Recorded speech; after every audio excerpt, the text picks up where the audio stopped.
Doom was released in 1993 and instantly became one of the most iconic and important games of all time. It's one of those games where the rare thing happened.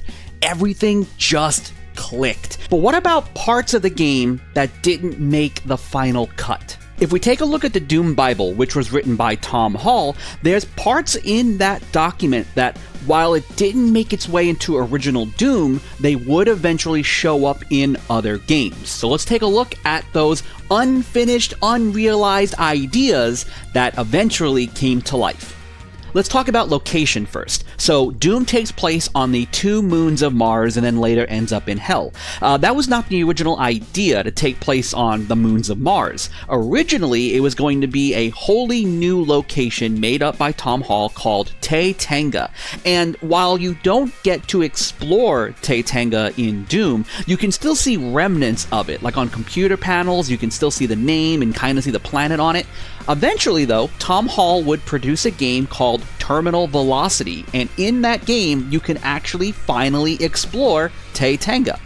One thing people love about Doom is the original one-man army himself, the Doom Guy. But that was not the original idea of just having one playable character. Initially, there was going to be a team of playable characters who have different health, different stats, could play differently from each other.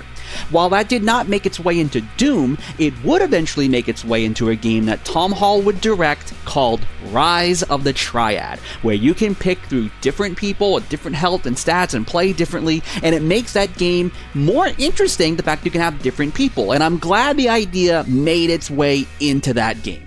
And we gotta talk about the arsenal, because we gotta talk about the big gun itself, the BFG 9000. This awesome looking gun that just destroys everything in its path.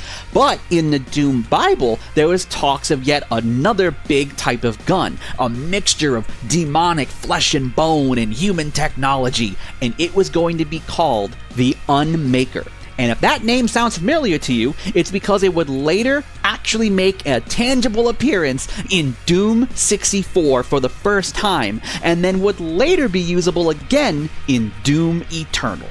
I'm a lifelong Doom fan, and if there's one thing I know about us, is that for as passionate about Doom as we are as equally knowledgeable about Doom. So if you know any fun fact about Doom, anything you like sharing about Doom, please post it in the comments. I don't care what it is, just put it in there. I want to see this comment section full of facts about Doom. And if you want to hear more video game information about other games, please subscribe to Class Cabinet.